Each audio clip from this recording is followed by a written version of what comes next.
부산의 한 초등학교에서 학생 간 다툼을 말리던 교사가 오히려 학생에게 폭행을 당하는 사건이 알려져 공분을 사고 있습니다. 추락하고 있는 교권 실태를 짚어봤습니다. 오피스 상권으로 불리는 중구 40계단에도 찬바람이 불고 있습니다. 녹록지 않은 시기를 보내고 있지만 좌절이 아닌 희망을 선택한 상인들의 이야기를 들어봤습니다. 15일 출근길 영도대교 차단기가 대선 후보 유세 차량에 파손됐습니다. 해당 유세 차량은 영도대교를 운행하다 대교 상부에 설치된 높이 제한 시설물과 충돌했습니다.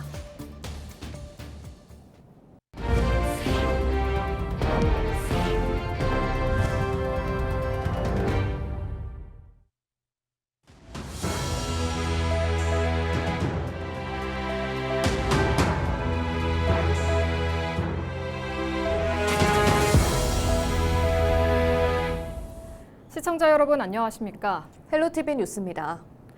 부산의 한 초등학교에서 학생 간 다툼을 말리던 교사가 오히려 학생에게 폭행을 당하는 사건이 알려져 공분을 사고 있는데요.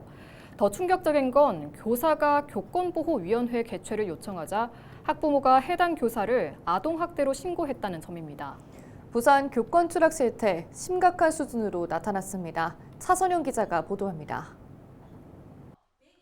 학생이 교사를 폭행한 사건이 발생한 건 지난달 28일 부산의 한 초등학교 5학년 교실이었습니다.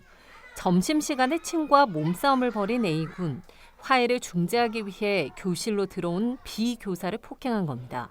B 교사는 얼굴과 손, 팔 등의 전치 2주의 상해를 입은 것으로 전해졌습니다. 처음에는 잘못을 인정했던 A군의 부모. 그런데 B 교사가 교권보호위원회 개최를 요청하자 A군의 부모는 돌연 B 교사를 아동학대로 신고했습니다. 경찰은 최근 해당 내용과 관련한 고소장을 접수해 수사 중이라고 밝혔습니다. 부산시 교육청은 교권보호위원회를 열어 교권 침해 여부를 조사하기로 했습니다. 교사 폭행 사건 드문 일이 아니었습니다. 지난해 한 해에만 부산에선 223건의 교권보호위원회가 열렸습니다. 모욕과 명예훼손이 27.3%, 61건으로 가장 많았고 상해와 폭행도 14.3%, 32건이나 발생했습니다. 가해 학생에 대한 징계가 이뤄져도 대다수 학교 내 봉사에 그쳤습니다. 조치 없음도 14건이나 됐습니다. 과태료 부과 등 기준은 있지만 가해 학생의 보호자에 대한 실효성 있는 제재는 없었습니다.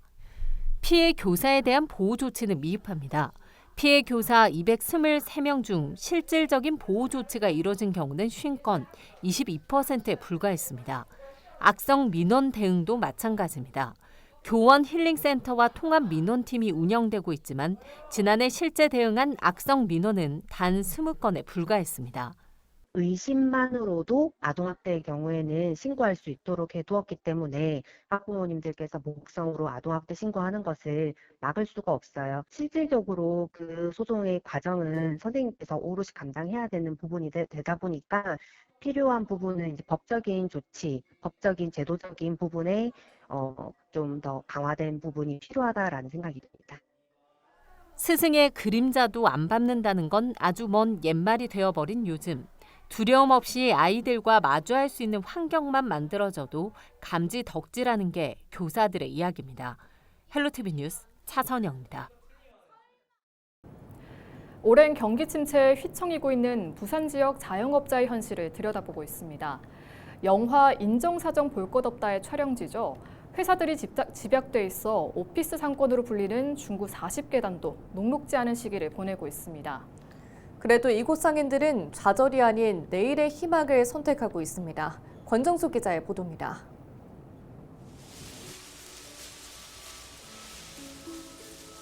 영화 인정사정 볼 것 없다의 명장면.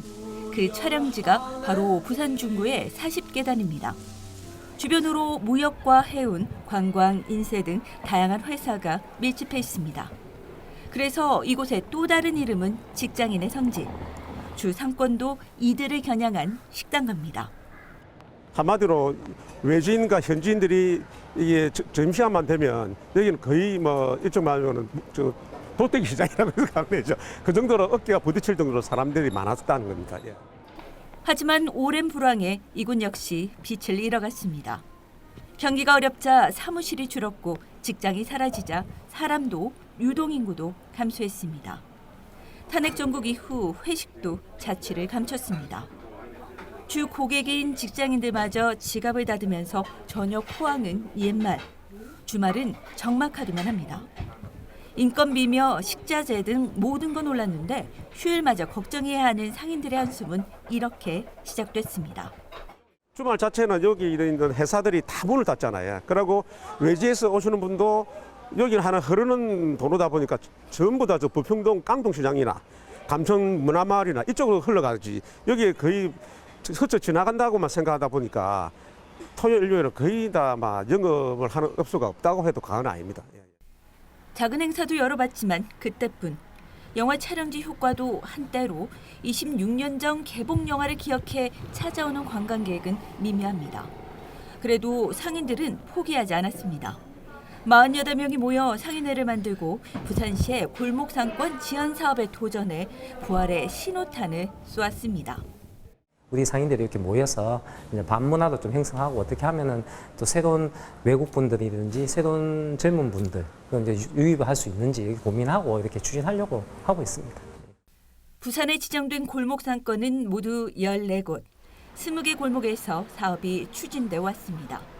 모두 제도권박 골목 상권으로 소규모 상권이 자리 잡은 곳들입니다. 2,500만 원의 지원금부터 교육, 마케팅, 스토리텔링 작업까지 상권을 살리기 위한 전문적인 지원이 이어집니다. 실제 효과로 이어지면서 선정된 상권들의 만족도도 높습니다. 지원 사업을 만족한 곳이 90%거든요. 매출액 같은 경우에도 지원 사업을 시작하기 전보다 매출 증가 혹은 유지가 80%거든요. 방문 고객도 20개 중에 17개 골목이 고객 수가 이제 증가하거나 유지는 되었다. 이렇게. 지역 활성과 관광객 유입까지 이뤄내는 상권의 변화. 무너지지 않겠다며 맞손을 잡고 나아가고 있는 중구 40계단 상인들의 근성이 다시 북적일 이곳의 변화를 기대하게 하고 있습니다. 이때는 우리 상인들 전부 다 힘을 내시고 어렵지만은 그래도 끝까지 버텨주시기를 기원합니다. 헬로티비 뉴스 권정숙입니다. 15일 아침 8시 40분쯤 부산 영도대교 차단기가 대선 후보 유세 차량에 파손됐습니다. 해당 유세 차량은 영도대교를 운행하다 대교 상부에 설치된 높이 4.5m의 높이 제한 시설물과 충돌했습니다. 이 사고로 다친 사람은 없었지만 시설물이 부서져 철거하기로 했습니다.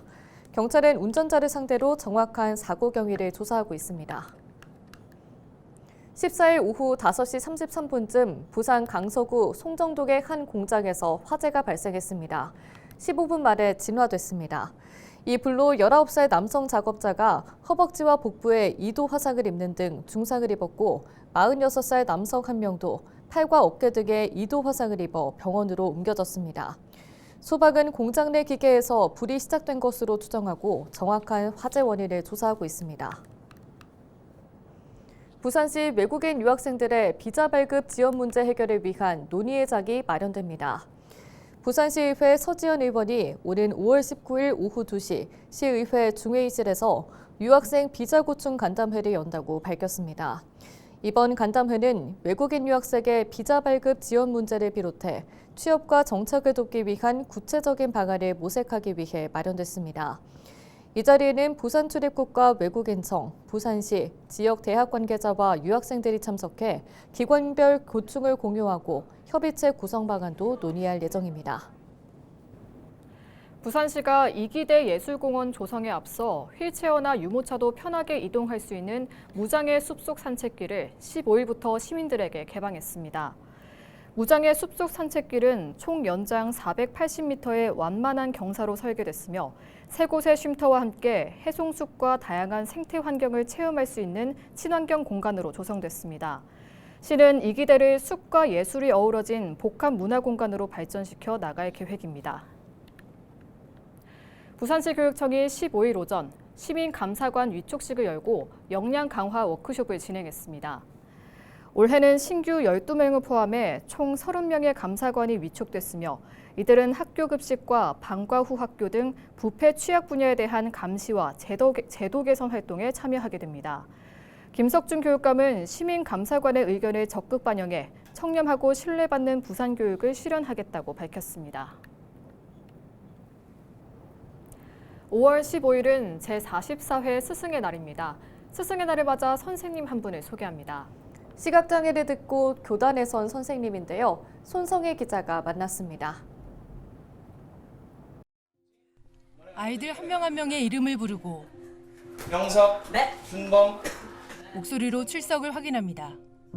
중학교에서 국어를 가르치는 안지영 선생님은 시각장애인입니다. 신체적 불편함을 이겨내고 임용시험에 합격해 교단에 선 지 어느덧 7년이 됐습니다. 중학교 때 좀 기억에 남는 선생님이 계셨어요. 그분이 어떤 학생 입장에서 생각하시고 말씀하시고 하는 부분이 굉장히 마음에 와닿아서 선택을 하게 되었고, 오늘 수업 내용은 정보를 전달하는 글쓰기. 그리고 글쓰기 과정이 무조건 순서대로 진행돼야 된다, 아니다. 교과서 대신 사용하는 건 점자 정보 단말기입니다. 수업 진행에는 불편함이 없습니다. 목소리와 발음이 또렷해 오히려 수업에 집중이 잘 된다는 아이들. 안 교사는 교단에 서기 전 성악원에서 발음과 발성 훈련을 받았던 경험이 도움이 됐다고 말합니다. 보이는 행동이나 혹은 목소리를 학생들에게 어떻게 전달할까라는 부분을 많이 인식하고 있는 편이고요. 그리고 학생들과의 관계를 얘기하자면 사실 오히려 학생들은 그 주변의 어른들과는 반대로 오히려 편견이 없어요. 일관성 있고요. 그냥 장애가 있든 없든 그들에게 그냥 교사거든요. 하지만 장애 교사로서 느끼는 어려움도 있습니다. 사실 뭐 장애 그 자체 때문에 못하는 것은 생각보다 별로 없거든요.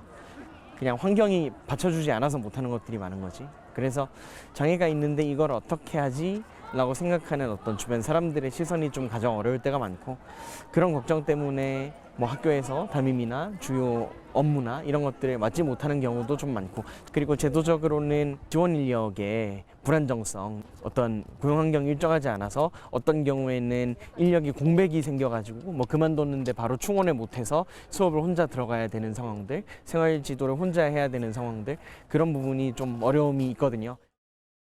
불편한 조건에서도 언젠가 맡게 될 담임교사가 되기 위해 다양한 수업 방식을 공부하고 있습니다. 디지털 교육이라든지 AI 활용 교육 이런 것들이 좀 화두에 중요하게 되고 있는데, 그런 것들을 좀 익히면서 시력이 없더라도 다른 방식으로 학생을 지도하는 방법을 많이 개발하고 있습니다. 안 교사는 학생들에게 자신의 가능성을 믿고 무엇이든 하나의 꿈을 가지라고 전했습니다. 학생의 한계보다는 가능성에 집중하는 교사가 되자 이거든요. 그래서 각자 잘하는 것들이 다르고 각자 어떤 좋아하는 것들이 다 다르니까 어떤 본인의 개성이라든지 더 잘하고 있는 것들, 그런 것들을 좀 더 잘 할 수 있도록 돕고 싶다라는 생각이 들고, 앞으로도 그런 교사가 되고 싶습니다. 헬로티비 뉴스 손상입니다. 부산시가 15일 오전 신용보증기금, 부산경제진흥원, 부산테크노파크와 함께 인공지능 빅데이터 기반 기업 분석 시스템 바사 활용을 위한 업무 협약을 체결했습니다. 시는 이번 협약을 계기로 유망 기업을 발굴하고 정책 지원의 객관성을 높여 지역 중소기업의 성장을 체계적으로 지원할 계획입니다. 박형준 시장은 중소기업과 소상공인 지원의 전환점이 되길 바란다며 데이터 기반 행적을 확대해 나가겠다고 밝혔습니다. 합천군이 농림축산식품부가 주관한 총 사업비 420억 원 규모의 농촌협약 공모사업에 선정됐습니다. 농촌협약 공모사업은 정부와 합천군 간 협약을 체결해 국비 예산을 5년간 지원받아 낙후된 농촌지역 주민 누구나 어디서나 누릴 수 있는 생활 서비스 기반 조성 사업을 정부와 협업해 추진하게 됩니다. 이번 사업 선정으로 침체된 남부 지역에 5년간 사람이 돌아오는 농촌, 남부재생 활성화 지역을 주제로 삼가면 농촌 중심지 활성화 사업, 쌍백면 기초생활 거점 조성 사업 등 12개 사업을 추진할 계획입니다.